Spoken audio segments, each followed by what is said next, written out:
Business Q&A episode 78. Thanks everyone for listening on podcast and SoundCloud, if you're downloading this, and of course watching on YouTube and here on Facebook as well.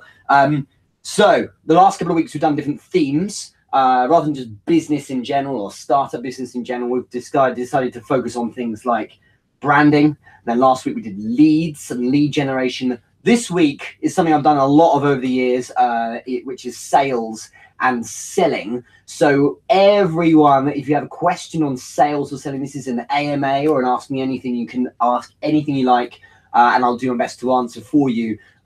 Just if this is your first time, as a way of kind of introducing myself, I started out in sales best part of 17 odd years ago. I mean, unofficially and unprofessionally, I did it way before that. My first sale, it kind of, if you like, was I sold a PC that I built in 1994 to my uncle, and I think I made like 100 quid or something like that. But that, you know, in terms of real hustle and the proper selling, it was a professional thing I did. I left university and the first job I had was selling internet advertising in 2002, and it was a great time because internet was really kind of an interesting thing for the people are wanting to buy it or not wanting to buy it at all because they were being quite traditional. So I was kind of really seeking out early adopters, if anything. And yeah, people were disproportionately spending their marketing budgets on things like print advertising, and internet or digital was such a pie in the sky idea for many people. So fun to be doing this now after all those years. Was this, you know, it's 2018 now, so 16 years on. And yeah, so we've got a load of good questions that are coming through on sales and selling. If you have a question, or importantly, if you feel there is a question that should be asked, because the people here watching will benefit from it, think about startup business owners, think about entrepreneurs, what questions should be asked as well, and we'll try and tackle that too. Otherwise, hope you're having a great start to your week. And I love it that on a Monday morning, so many people jump onto this as the first thing they do. It's always been very flattering for me, especially now it's episode 78. There's some people, the stalwarts, are here every week. If you're online, give me a like or thumbs up and let me know in the comments where you're watching from. I'm seeing a few people jumping on here from the UK and also from the States. So where are you from? Just put it in the comments. But let's start with the first question, which is from Johnny Simpson Griffith. He said, I want your quick perspective, Richard. I'm interested in developing some merchandise for my personal brand. As of right now, it's not massive. I presume your personal brand is not massive. I've been told to wait a little bit to build it. However, I feel that I can sell a few dozen merchandise pieces while in the process of doing this. What's your perspective? From a selling and positioning standpoint, do you think it's better to lay off or do the opposite? So look, the thing about personal brand and leveraging it, or the point when you leverage it to start generating an income, is you need to understand very carefully the importance of working with the ask and then compared with just not asking because you're passively bringing people into orbit who will end up buying from you. So let me really clear on this and explain it, because I think this is going to probably come up a little bit in this session. And I think many of you who are building a personal brand need to hear this. So there's two ways of working with a personal brand. And just to be clear, for those of you not so aware of it, a personal brand is essentially promotion of not just yourself, but specifically your values in your particular niche or space. So for instance, if I'm building my personal brand, it will be around startup business, selling and sales, online marketing and things like that, because that's the world I inhabit. Building businesses over the years is the thing I've been doing with clients. So that's what I talk about. And it's about, in a positive, constructive way, aligning yourself as someone of value in that space. So building your personal brand is about getting people into orbit. So spinning around you thinking, hey, this guy's a good guy, he knows his stuff about that area. And building, you know, promoting the value of you, really. And you could take a leap and even call that creating a bit of a mini or micro celebrity in yourself. But you could do it through a narcissistic kind of tendency, or more likely it's because there's a business reason for doing it. Now, the massive leverage point when you're building a great personal brand is that people are, if they're into you, if they really buy into you, love you, think you're a great guy or whatever, then that's because they feel in some way that they owe you. And that might not be intangible goods. It might just be, simply put, in emotional sense. They feel that it gets so much more value from you that they want to, you know, give something in return. And here's the two ways you can use personal brand. One is passive, as I mentioned earlier, and one is more direct. The passive one is the long game, okay? But it does work, and it scales with how popular or how well engaged you are. The passive approach with personal branding is you lay down, I don't want to use the word traps, but you lay down opportunities for people to reach out and buy your offering, whatever it might be, if anyone finds you. People are stalkers, right? They're voyeuristic. If someone comes into orbit around you and finds your content and they think, that guy's interesting, he's got some good stuff, what's going on there? They'll find you, or they'll Google you. You need to be coming up in Google. You need to be coming up in Facebook, in LinkedIn, in Instagram, wherever it might be. You need that abundance. And then underneath there, make it very simple and straightforward and convenient for someone to be able to buy a product from you. So whatever your product is, have it in there so that when they start researching you, the more they like you, the more people will naturally go, do you know what, I'm just going to buy this guy's stuff. I love it. I love the brand. If you look at something like Nike, people love that brand. And so when they come to buy the shoes, they often go and seek out Nike and go to their shop and then buy the branded products, as opposed to always being asked to make the purchase. And that's leveraging the brand. So that's the passive way of doing it. Sit back, produce great content so that people love your brand, and then people will naturally come to you, and a small minority will then go and buy things on their own just because they love you that much. But of course, that's the passive approach, and sitting back and waiting, especially when you're starting out, it's a tough way to build things. And it's certainly not a rapid thing unless you hit some kind of viral jackpot. The other approach is a bit more based on asking. And I want you to have this view that every time you ask, as in every time you say, hey, buy my stuff, or in this case, Ajani, buy my merchandise, you do find that you're going to lose a bit of interest. Emotionally, that the interest will drop a bit because now you're asking for something from them rather than giving. So these are the mechanics. It's all emotional and psychology, but that's the mechanics of it. And there's a lot more depth to it, you could argue. But when it comes to asking, you kind of, you know, the interest level will drop slightly unless there's someone who's just so deeply devoted and in love with you that they just happily will buy anyway. So it's important you understand that. I think if you're in the early stage and you want to build a brand because you want to leverage it for commercial purposes, you need to try as much as possible to hold back, okay, on the asking. I had a lunch meeting last week with someone who is building a new vlog, and so he's going to start a YouTube channel, and they're going to focus on vegan food and all the different things you'd appreciate. So interviews, making the food, reviewing food, things like that. And he was talking about working with advertisers straight away, so trying to do pre-roll ads and then trying to get in touch with people and do a joint venture on a blog post. But the thing is, you need to get that audience buying into you first. What people are really interested in, if you're going to do the influencer thing, is really getting a bit more in the way of, I suppose, getting a bit more in the way of well, how do I put this? I think what you really need is that engagement. And if you have that, then the audience being keen on you will be very exciting for someone who wants to advertise with you or spend with you. So you've got to go earn that. And I think with personal brand, it's intelligent to focus all in on just giving for a huge period of time to just make sure that you're getting people buy in. This isn't being Machiavellian. I think this is a valuable thing to do. If you give enough value, it's not a bad thing to then ask them to buy something, because the audience will feel good about doing it because you're giving them so much. So you're trying to, I suppose what you're doing is you're creating that kind of emotional deficit. Some people are doing so well out of your great content that eventually, or that great brand, that eventually they'll feel like, you know what, I'm going to buy some of this guy's stuff. So my advice here, Ajani, is build first, try your best to not directly leverage the brand to sell. If you want to, then fine, you can. But what you need to do if you are going to ask people to buy your merchandise is be a little subtle about it. And there are two approaches you can take. So those of you who have built a personal brand or are building it, if you are looking to leverage it right now to sell, the two approaches are these. One, be really subtle. And what I mean is when you're giving out value, maybe you're doing an email that you're sending out to your list, write great value so they expect that, like you've done every single week up until then. And at the end, just as a PS, you know, I'm doing this as well. So your ask can be embedded within value. So pad it around value. Imagine your ask being this spiky thing. It's going to turn quite a few people off. So you need to soften the blow by giving these people value.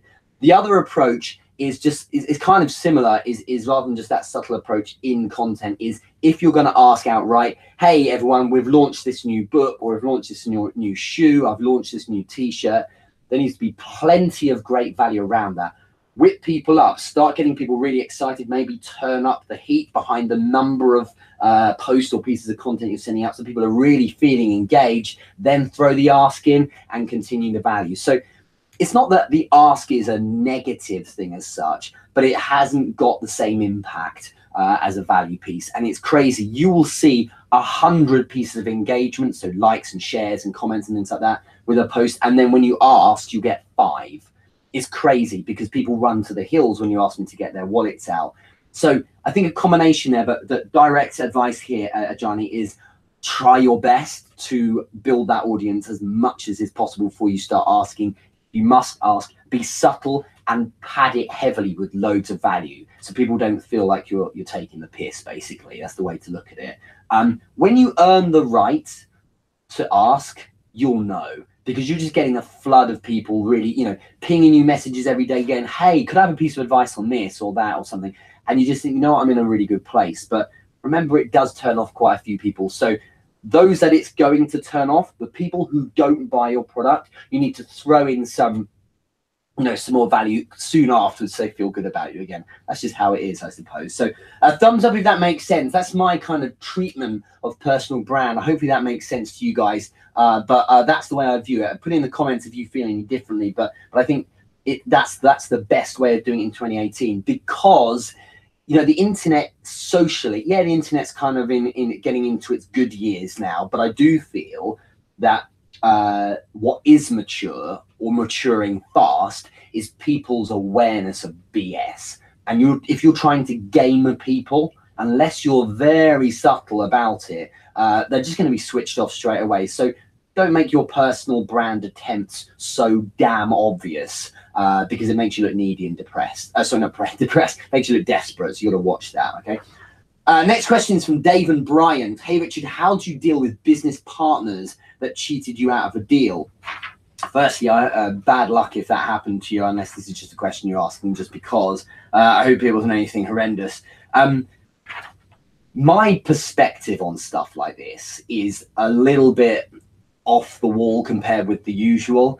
You know, a human reaction to being wronged is to chase and fix the injustice. And some people will say, hey, that's not right, and they'll kick off and things like that. Sometimes you need to be a little bit more measured and ask yourself, which battles do you need to fight? Okay, I remember I posted about this. It just popped into my head about 6 months ago.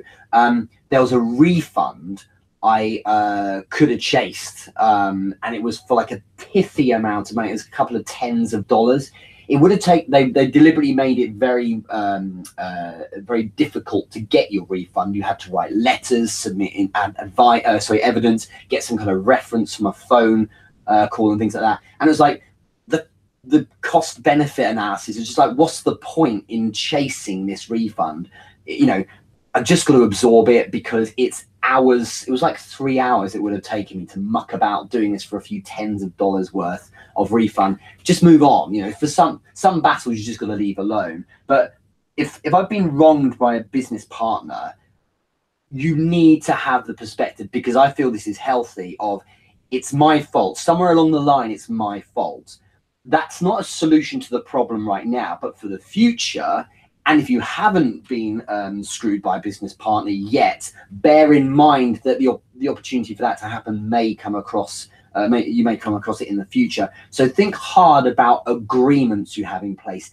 even close friends and people like that, you need to have some sense of an agreement. Decide at the start what you're going to be doing. So for instance, it might be that you're offering commissions out. Agree what that actually is. And for some people, you need to get some things in writing, because then you're not screwed. And I think that if you look at this, you know, dealing with business partners that cheated you out of a deal, ask yourself, how much have I really lost out on? Because if that person screwed you out of a deal, is that your perspective on it? Or actually, did you leave yourself open, or were you unclear in your communication? So maybe, you know, a misunderstanding on your part. But if they've decided to screw you on a deal, they've gone for the short term. Okay. What you need to do is move on and say, obviously, I'm not going to work with that person again. That's, you know, looking at the longer game. It's just like you've got to move on and tell yourself, do you know what? It's more important to have the right state of mind and not have this mistake happen again in the future. In some cases, dependent on what you're actually losing, it's worth chasing, taking them to court, things like that. But to get consumed with legal battles and things like that, you need to be very, very discerning on these. I know people who are consumed by every wrong. They're consumed by every little injustice because they're projecting their worldview of justice onto other people, and what should have happened according to them didn't. And so they're really upset by everything. And I use the word consumed because they don't move in any other direction about anything else. They're just fully engrossed in this thing. And it's like, unless it's put to bed and they have closure in it, they can't move on with their life. They can't even make a cup of coffee because they're so incensed by it. You need to try and get some perspective on stuff. So DM me, Dave, and if there's been something really bad, let's work through it. But it may well be that taking a step back and saying, in the scheme of things, is this really worth bothering with? Let that guy go. Well done. You got your win. But in the long term, people like that lose. If someone's going to, if they maliciously screwed you out of a deal, as in they knowingly and consciously did it, they're of a certain DNA type that's going to lose in the long run. They have won in the short term, but in the long run, they'll lose. I promise. It just works out like that. You'll win in the long run, even though you've lost in the short term, is how it tends to be. So just, you know, have that perspective. I think with no other evidence, that's what I would suggest to yourself. Thumbs up if you agree with that. I mean, I think it's an important point to get that perspective. Most things, even if I was screwed on a $100,000 deal, probably it's a drop in the ocean, of course, across my life. Obviously, it's going to hurt a bit to start with, but you know what? Maybe it's probably your fault, because if you were screwed, it means that there's no comeback, which means probably you hadn't covered yourself. So you need to be covered. Simple as that. I remember once working with a business, and we discussed a bonus if I'd hit certain targets. This is a sales business, and it was all verbal. And I remember thinking, great, and I trust you and everything, but also I am concerned about you reneging on that if it doesn't happen. So in writing. And it's like, really, Richard? In writing? Yeah, if you wouldn't mind, just because why wouldn't I want to do it in the right way in case anything happens? And I'm like, okay. And then when the moment came, I could see it was like, oh man, I realized I was going to give up that I remember now that I have to give up that bonus, and they really didn't want to do it. But I was like, in that moment back then, we agreed on it, so I've got to hold you to it. And it was interesting. They would have tried to wriggle out of it. So you've got to cover yourself. And it's difficult with friends and close business colleagues and things like that. Still do it. Okay, it's important. And usually it's, with all respect, Dave, usually it's your fault, even if you couldn't see it at the time, to try and mitigate that risk in the future. But great question. Thanks for sharing that one. Next one's for Anurag Rathor. If you have any questions yourself on sales or selling, do ping them in here and we'll answer them on the stream. So Anurag's question is, Richard, how important is creating your brand when you're trying to establish yourself in the industry? Well, I mean, I've kind of covered this already, but I want to get into this one again. I think nowadays it really is everything. And the reason why is the penetration that you potentially have into an industry is potentially huge. The potential for you to engage with an audience is massive. And I know that was the case in all times with media in terms of TV and things like that. But nowadays, if everyone is able to produce content and build a brand around themselves, you're going to need to do it. And being good, in the words of Seth Godin, is a very risky strategy. You have to be great because you have to stand out and build that following that's going to stick. So I think that, you know, without a brand, what have you got really? You're just a guy. And I think it helps to have a brand because then it's something that provides consistency through all of the work you do. Just being out there and producing content is one thing, and then the brand needs to be there because then people can kind of see you on a higher level, I would say. And I think nowadays a brand is a really nice little rubber stamp next to who you are. I would say it's obviously a great leverage point as well. Someone I recently was speaking to about this, I think it was a question on a Q&A actually. They're asking about their personal brand compared to the brand of their business, if they should work on one or the other. Now, the thing is, if you build your personal brand, okay, then that's a leverage point for anything you do in the future. So, for instance, right now, a personal brand could be a leverage point for the current business you're selling. In the future, you might launch a new venture or collaborate with someone else, and your personal brand is then the leverage point for that. And in 7 years from now, you might be doing something wholly different to what you're doing right now. Your personal brand will carry through time because it's you. Whereas your business, if it's, I don't know, a hairdressing business with a personal brand, it won't necessarily carry. If I'm then going to do, I don't know, if I'm going to make a health supplement or something like that, it won't necessarily help knock on the next thing. It's rare, but there are cases where it does work. And if Rolls-Royce, for instance, because there's no necessarily personal brand, but if Rolls-Royce, famous for cars and engines, decided to build a smartphone, then it would be able to leverage its premium brand and probably sell to a certain demographic. But really, I think if you're starting out, a personal brand is very valuable because it personalizes literally your product, especially in a world really where you're going to need to leverage social media, where people are going to start showing you some traction and potentially then buy your product. So hopefully that makes sense. Thanks very much, Anurag, for that question. Next up is David Lewis. I think I saw you on the stream, so say hi very much. Hi, or thanks very much for sending the question. He asks, when selling an item, would you use a basic description or go for full edification of that product? For instance, on a website, if the product is too good to be true, no one will buy, and you don't put enough into it. And if you don't put enough into it, nobody will buy. I guess my question is, how do you get that balance? This is essential because one of the fundamentals of sales that I genuinely think over 80% of people get wrong is what a customer really needs to hear about. Everyone thinks they know when they're selling what the customer wants. They think they're aligning what they talk about or their pitch to what a customer's after. Invariably, I find that's not the case. If you stop for a moment and look at how you're proposing your product and how you're engaging with people, you're going to find that it's very likely, unless you're one of these exceptions, it's very likely that you are describing your product and talking about what it does or specifically how it works. That's a mistake to start with. You should be focusing on how the customer wins. So answering the question, what's in it for me, on the part of the audience, that is the thing to be doing.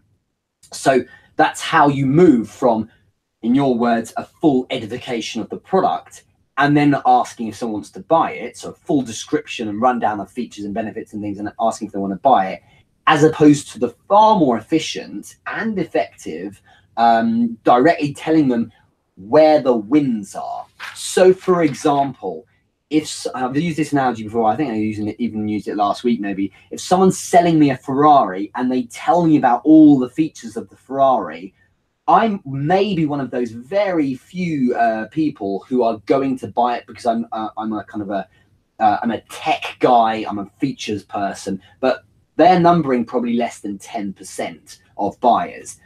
Far more compelling is something that is hearing about how that Ferrari is going to make me feel and make me look. So what I need to be saying to that person in my sales description is where the wins are. With a Ferrari, the wins are about attention. The wins are about feeling great and powerful and successful. If you're advertising Ferraris, I don't think they advertise this, but if they were to tech heads, okay, then they would be focusing on some technical details. But invariably, you don't need to give a full description. And the reason why is most of that information won't be relevant to each person that checks out what you do. So decide what the wins are for the target audience and focus on those. You can give a brief description of how that will work, but the greater the detail, I have this saying, which is for every extra word you use, you kill your sale a bit more. Keep it really simple and focus in on the things that will make a huge difference, okay? Which is how they will win. Does it save them time? Does it save them money? Does it boost their ego? Does it make them look good? Really, most things come down to those 4 products. Literally ask yourself about your product line. Is usually one of those 4 things, and look at that. Talk about those things and how, don't just write it boost your ego, but write about, describe that narrative and how that will help them. That's far more interesting than the nuts and bolts. I couldn't care less about the stitching on the steering wheel of Ferrari. I want to know how loud it goes. I don't really care about the adjustment settings on the seat. I care about how fast it goes. So it's that kind of thing that makes a difference. What are the wins for the buyer? Not what you think are cool.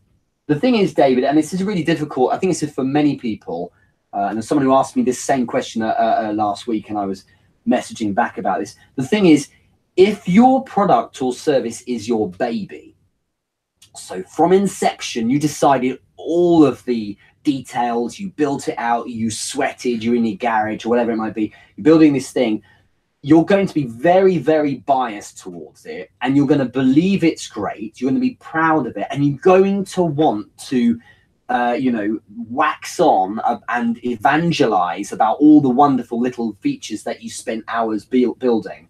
The irony is most people don't care. They don't care because what they're buying is the outcome.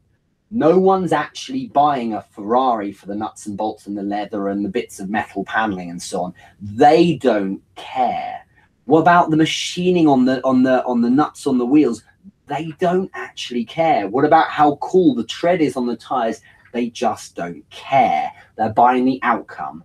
Most people are buying the speed, the exhilaration, looking successful, people thinking they're great, and that vibe. That's the thing that matters, and that's real selling, is tapping into that. So, David, glad that helps you. Thumbs up if that makes sense. I really believe in that. And Matan, thanks so much for your question here. You just put one in. And yes, David, that's what I meant, is how it makes them feel is far more compelling than how it works, okay?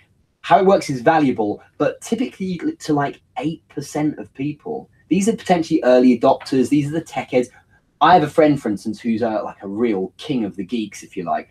He's got some weird ass phone that he decided to put a new operating system onto and kind of completely rebuild from the ground up. He's the kind of guy who is 1 in a million who really cares about these fine details, the chipset, the resolution, how the operating systems work. Most people don't care. Most people buy an iPhone or a Samsung and they use it on face value with the apps they're given, and that's it really, rather than, tinkering under the bonnet. So most people don't care about those details. But yeah, I hope that helps. Matan, you've just asked a question here. Matan Gochman. Hey, Richard, what's up? Any tips on building a great podcast? I think that with a podcast, like with any content, you need to be compelling. I think you need to understand that value is everything. You need to be relevant as well. And what by relevant, I mean what's going on right now. I think you need to try and collaborate as well. So my podcasts draw in all of you guys, because every single week this gets converted to audio. So I also am aware that, there's certain amounts of visual on the stream that won't happen on the podcast too. But I do think that collaborative work, and this is going to be happening for me soon, is really important. But building a great podcast, like anything, is the care approach. If you remember from back like 2 years ago, I released this concept of the care approach to marketing, which is consistency. So you're always there every week or whatever it is, you have a new podcast. Abundance, so you're regularly there. So maybe it's twice a week or at least that once a week, rather than when you feel about it every 4 months or something. Relevancy is key, but R actually stands for so R does stand for relevancy rather, which is keeping it really relevant. So if my podcast every week is on startup businesses and questions about that and all things entrepreneurial, for instance, to then throw in a podcast about, you know, how to do tapestries, it's going to make no sense, right? So that's quite an extreme example, but keep everything relevant. So, you know, within that same tight space, so that your audience, as it grows, will be deeply interested in every single podcast, and that will help grow it. If you keep moving the subject matter around too much, then those that are interested in the first podcast won't care that much about the second one. You want it to be a compound effect when you bring more audience to your podcast, rather than starting from zero each time. And the E in care, so E is for engagement. You just got to speak to people and engage with them. I think it was the night before last, I finished at like 1:30 in the morning. It was 2 hours sitting on Facebook and Twitter and DMing people, engaging conversations, just kind of discussing and talking about things and helping people out, because that helps them to remember that you're there, check you out, see the podcast. If it goes into conversation, I'll slip it in there. But there's a podcast we're talking about this on, and just to boost more people into it. LinkedIn as well. Some of you follow me on LinkedIn. If you go to LinkedIn /in, was that's how it's done, /Richard James Moore, that's my full name, you'll find my profile. And, you know, there's another example, hooking up with so many people. I think the other night it was something like 30 people. I messaged every single person individually. I'm doing this all the time, but, you know, on LinkedIn, every person individually. This is real selling sometimes. You have to do this. Asking how they're doing. You know, I had some kind of link with them through Facebook or something. And then asking, you know, let's connect on LinkedIn, because that's going to help the content thrive and be shared. And it's the same with the podcast. You just got to get in touch with people. But your kind of power base, the people who are tightest with you, the people who like you the most, engage with them, ask them if they might share it, you know, give them incentives to do so. You know, you've got to work hard in those first days to get it in front of different people. You can't just produce content and hope it will work out. There's the saying, which is so important, and its variations are from content is 10% or content is 20%, but whatever it is, let's call it content is 10% and distribution is 90%. What that means is create great content, sure, but unless the world is being distributed to the world, you're going to get nowhere. This Q&A has thrived over the last year and a half or so, and it's episode 78 today, because the distribution has been important on the agenda. It's like an hour to produce the content, but the distribution then is the big thing behind the scenes. So there'll be a snippet created or two, so a little short video, then that'll be promoted as well. And at the end of it, there'll be a caption or a card in YouTube that relates back to following the Q&A. It will be then posted on the fan page. Then it will be boosted as an advert to reach more people. Then it would go on to Instagram and stories and Twitter and the blog and shared on my Medium account. And recently I shared on a LinkedIn post at the bottom. If you want more information, check out this week's latest Q&A. All of that is crucial, because then you're tapping into a few more people here and there. Otherwise, you create your content and sit. One of the biggest mistakes about content marketing is to produce great content and then stop there. That's 1/10 of the job done. Even though it feels like that's the big job, the 10th of the job. The grind after that is pushing it out and subtly engaging with people and then getting them to share it, or building good enough content that people want to share it. By the way, if you like the Q&A today, go ahead and share it, please. I would love that. Thank you very much. But yeah, hopefully that helps. Thumbs up if that makes sense. Anyone who's just joined last few moments ago, let me know where you are. I've just seen someone coming in from Chicago. Imena, you're here from Israel, I think it is, or Morocco. Tell me which one it is. Mojka, I think are you in Lithuania, if I'm right, or Slovenia? Apologies if I got that wrong. Matten, hopefully that answers your question. Thanks so much. Let me know where you're coming in from, because people all over the world. So it's nice to see some Europeans here and Middle East rather than just the US as well. So not that I don't have a problem with that, but it's nice to see people from all over the world. So yeah, hopefully that helps, David. Next question. Let's do a few more. So Abby Lemon has asked, how do I not sound and feel spammy when I'm reaching out to people directly? This one is so simple. It's covered in Monetize You, by the way, just so you know, and it's in Basics of Sales as well. But Monetize You, I think I give it a good treatment. So the course on therichardmoore.com, I'm doing a lot of promotion, so I apologize. Well, I don't apologize. I think it's really relevant, and I'm saying it because I think you should check it out. But the importance about not sounding spammy is, especially nowadays, the cheesy lines, the spam, and certainly the hardcore pushy sales thing is dead, man. It doesn't work. It can for a few people, but you just lose in the end. If you are pushing with your selling, some people are really good at it, but they really have to knock on every single door every day to try and drum up business. And you always tend to feel that the person buying is kind of being pushed into a corner a bit. There's an element or a degree of not manipulation, but kind of positioning of your proposition that's essential. But nowadays, it's far more effective, especially with the tools we have, and the free tools we have as well, to be a bit more valuable to people instead. And I think in terms of feeling spammy, it's probably, if you feel spammy, it's because you probably are being spammy.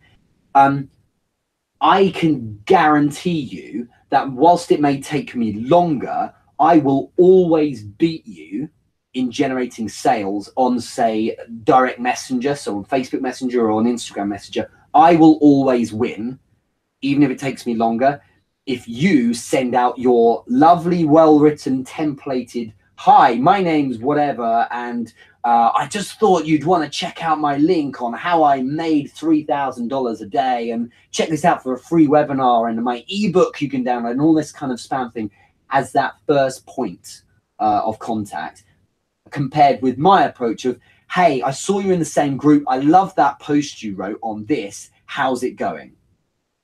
And then nothing.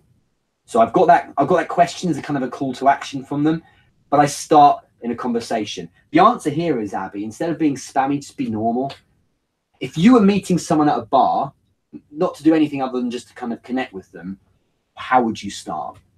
Would you start with the close? It probably won't work as well as just the conversation. It takes longer. It's more work. Oh, but I don't have time. Yes, you do. Oh, but I'm too tired after my 9 to 5. No, you're not. You've decided you're too tired. That's important to do it. And absolutely right there, David. He's written a comment here. I'm switching off. You will switch off if someone does that. Okay.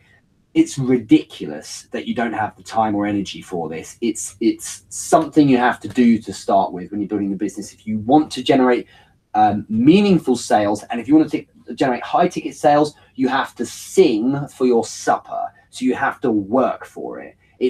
Yes, you might get one in a few, and people go, oh, that's rubbish because I make loads of money from my direct messaging. Sure, you'd make more money. You'd have more sales if you took more of a human and social approach. People hate being sold to, but they love to buy. I'll say that again because it's very important. People hate being sold to, but they love to buy. It's a huge world apart. And what it is rather than you selling at someone, you help them buy by connecting with someone, getting to know them, not because your ulterior motive is to eventually always try and close them. No, it's because if there's an opportunity, when they do want to buy something, they'll be there and you'll help them over the line as well. The conversations usually go like this. Hey, how's it going? Hi, Richard. Nice to meet you. How are you? I'm great, thanks. And then insert a question again. You know, I saw your comment on this. What do you think about that? Whatever. What are you up to today? What are you doing? Just a conversation, simple as that. But take an interest, not some rubbish bullshit about, you know, the generic questions like how's the weather. Ask them something about them. And yeah, that requires you go onto their profile, or you check out some other public information they've provided, or you read some of their posts, because they've supplied it to the public for you to consume, so use it.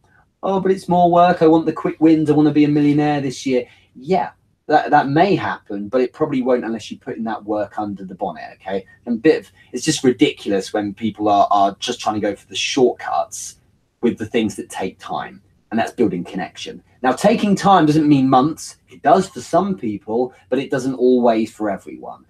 For every person I have a conversation like that with, that eventually evolves to, hey, Richard, that's really good advice. I'd never seen it that way. And me say, well, you know, would you like to discuss what it would look like if we worked together? Or well, how about if we, you know, if you had a look at my course or something like that? Whatever it is, when you get to that point where they've given you permission for the ask, that might take 15 minutes of messaging. That might take 4 hours of messaging. That might take 9 months of being in connection with someone, just because it's just not the right time. If ever you are going to post them a message that's going to push them or make them feel pressured, don't do it, because you simply won't get anywhere. You'll push yourself back a bit, and then you have to backpedal and try and warm them up again. The time will present itself, and for everyone you contact, it will be different. It will always be different. Some people would otherwise be really receptive to your suggestions and your propositions, but they just had a really shitty morning, you know? And as a result, they're just not in the mood, right? Or they crashed their car at the weekend, or they've just been hit with their boiler broke down. They've got to find $3,000 to pay for it. They're really not in the mood to buy right now, even though you've been getting on really well the last 7 days. Okay, so you just got to wait for the right time. But one thing you can't do is drop the ball. You've got to be with them. One person I worked with, which was one of the best business relationships, I'm so proud of her, because she's gone in 2 years from being in a 9-to-5 job and single to now running a business that probably next year will generate close to $1 million. It generated over $500,000 last year, and that started in 2016. Married, or I think is engaged now, having a child imminently as well. I'm just so proud of her. And it took us about 9 months of engagement before it felt right for her to buy. If I'd pushed and pushed and pushed, we'd never got anywhere. Some people take long, some people don't. So you just got to be there with them. I will always win because I'm interested in connecting with the person. And people get annoyed. This is an important little rant here. This is crucial. People get annoyed when the person they're connecting with doesn't buy. And the reason why is selfish. They get annoyed because they say to themselves, I put a load of work in there and that person didn't buy it. I've just wasted my time. Actually, no, you haven't. You need to change your perspective on this. If someone doesn't buy something, as in give you money, I get it. Western capitalist world and all that, it's nice to have cash and so on. They didn't give you money in the end. It doesn't mean it's a waste of time, unless you piss them off. Listen carefully to this. If I don't get a sale, I still want to leave that person in really good favor. I want them to feel great about me. Some people, I promise you, no matter how hard you try, how much value you give, some people will never, ever spend $1 with you just because that's not who they are. Some people now, they really bought into the internet, they won't spend. They just won't do it. But doesn't mean those people are a waste of your time, because they might end up as advocates. They might be people here who on a post on Facebook, they put in a comment that says, I love your stuff, Richard. And that helps give a little bit momentum to that conversation. Okay, these little subtleties mean nothing in the moment, but added over time, it helps build your brand. Because building a brand isn't just one way coming from you, it's also people talking about how great you are. And as it said, it's what people say about you behind your back. The other thing as well is that those people might share your stuff or tell other people about you. I've mentioned this before, but one of my best customers in my Taekwondo schools, I have 2 Taekwondo academies, is someone who doesn't pay that much money, doesn't pay the higher rate, okay, but they are solely responsible for huge amounts of income, thousands and thousands of pounds every year, because they love what we do. And there's actually another person who's similar to that. This is someone who's gone so far as to get a tattoo of the club logo. Okay, that person loves it so much that they've shared what we do with other people, and then they've joined. And so the value of that customer isn't just the amount they pay each month, it's the amount all their friends who join pay each month, and then the merchandise they buy, and then the kit, and then the extra money they spend for different things throughout the year, and then the social proof they provide in terms of constantly banging on about how good the club is. That's the value of a customer. And it all comes from being a good guy, playing the long game and not trying to screw them. I could maybe make a short-term win and trying to just ramp up the prices against them, but then they'd leave because it's prohibitive. It's far better to make them feel amazing about the product and then take it from there. I went off on not so much a tangent, but it's important, that kind of stuff to be aware of. So Abby, I'm really pleased you brought that one up. Be interesting, be social first, connection, resonate with that person, give them some love, help them, talk little about yourself. The only time you talk about yourself is because they should be writing in the message or saying on the phone or face to face, oh my God, look at this. I've just been talking about myself. And you're thinking, yeah, because I've been asking you about you. I'm so sorry. Tell me a bit more about you. And if they compliment you, they think you're great or whatever, then you're in a position where you can ask them, you know, for something in return. But otherwise, just all about them. People love talking about themselves. So fuel that fire. Plus, you feel good because you're having a nice connection and conversation. It will go somewhere eventually. It might be really indirectly, and it may not be straight away. It might be in 3 years. Look, I've had people after a year that have said things like, I've been following you for a year or so. And it's like, who knew? You should have told me. And they'll say things like, I've followed you for a year. You know, now's the time. I really need your services. You know, can we hop on a call? And it's like, yeah, they're in the background. They're aware of you because their friend keeps sharing information about you. So many clients have come about because someone else has said something good about what I've done. And I think that's the game you should be playing far more than anything else. Thumbs up if that makes sense. Hopefully it does. So if anyone feels differently, I'd love to hear your views on it. So pop that in the comments. But let's do 2 more questions. So Jade Colgan, I think I saw you on the news feed. Sorry, on the joined in on the live stream a moment ago. So hello if you're here.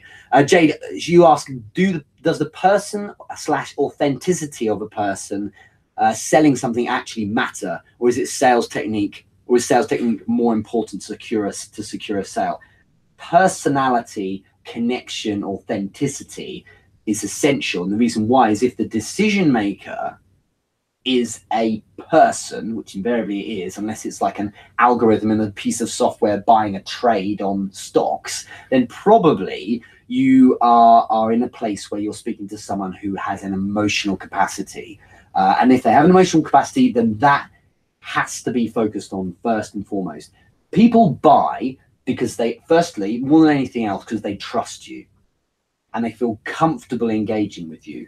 So authenticity is right at the top of the list because it is hand in hand with someone trusting you. If there's any seed of doubt, if you're any way dodgy, or they're worried a bit about if you're in any way genuine or anything like that, you've got problems, because when it comes to that moment when you're asking to buy, no matter how compelling your service is, there's that seed of doubt and they probably won't buy it because they just fear you screwing them over. Trust is everything, which means reputation is everything. And that comes from being authentic. You can't screw around and pretend to be something you're not. There's someone I was connected with some time ago, someone I was following to see what they were doing. And so many people joined his thing and then they left, and the stories were crazy. They spent a day I think they hired a Rolls Royce, they hired like a Mercedes, and they just took loads of photos in that and then pretended it was their car. And, you know, that posturing is appalling, because he actually made a load of money from people because he was leveraging that emotional thing. But after a while, everyone dropped off because they realized that he was full of it. And as a marketer, you know, there's a lot of great techniques in what he was doing, but when it's not authentic, the people who want authenticity, which is most people, they really had a problem with it. And so not only did you have someone say, do you know what, I won't renew a subscription with you. It's like, I'm anti you now. I'm really against you. And anyone who wants to talk to me about you, I'm going to say negative things. So your reputation and authenticity is everything, because that trust is really essential. I think you knew that probably anyway, Jade. Sales technique is important. And if you go to, there's a company I'm going to tomorrow in London, and they're a perfect example of a really, really lovely set of people. They're so nice. They're so nice. They're not pressured at all, as in they don't pressure the people on the phone. And they're a multi-million pound business. So north of 10 million quid a year. And I feel, as well as an exceptional proposition, one of the things that helps them win is just they've got such nice people. And I really mean that. Like, they don't know how to apply pressure to someone on the phone.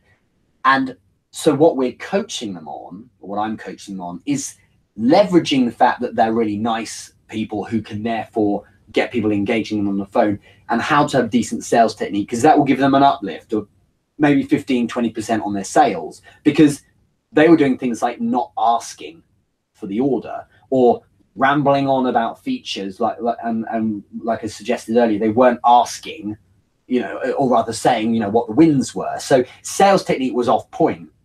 It was offset by the fact it was so bloody nice, so the connection was there, and the product amazing, but with great sales technique as well. That's kind of your the tripod of things you need. So great product, great connection, so you, and of course great technique as well, but the authenticity, and therefore the connection building, the rapport, and the social element is by a light year the most important part. I think there was a survey or research done on this, and it's something like 2/3 of the reason why someone buys is the connection and the rapport with you.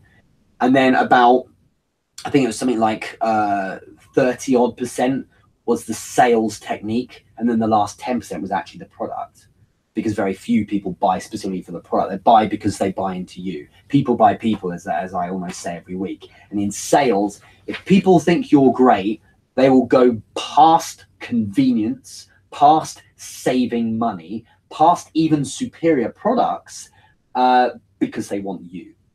And that's the difference. And that's why they'll go out of their way to buy from you. They'll stay up late on a Sunday night to have an audience with you because it's important to them. And I'm very flattered. Some people will start their Monday listening to you because maybe you have something to offer them. So thanks again for that if you've done that. Jade, that's a great question. Connection is so essential. If you're going to sell something in the long run, again, you will do better if you're an authentic, trustworthy, reliable, great guy who's social and has a good connection, compared with the person who may be only is sales technique. Sales technique's very effective, but relationships count. They count so much more because they're scalable. And the best way of marketing is word of mouth. So if there's a difference between someone, this is essential. This is probably your takeaway here for this question. There's a difference between two people who buy your product. One who buys your product because you use sales technique on them, as in you led them down a particular set of steps and then closed them. And someone who ran at you and bought the product because they love the vibe and the feeling and the kind of the connection with you. And then they tell their friends about the experience. And they've positioned you with rose-tinted lenses because they love you so much. So the experience or journey behind using your product is better as well. Both people have bought your product, but one loves it more because the whole experience was great. I bought, it was a product I bought a few years back, which was quite an expensive watch. And I remember it was like night and day. And so it's this analogy, an anecdote I've used a lot. I went to two different places in London to buy this watch. One of them, the woman was clearly on commission, because she was making up stuff like, a couple was looking at this watch earlier today. Here's my card. If you come, you need to come back soon because they might come back and buy it. It's the last watch we've got in the shop. And of course, things like the business card was it was obvious. It was like, make sure you come and see me because I've been looking after you. She might as well just said, because then I get the commission for this.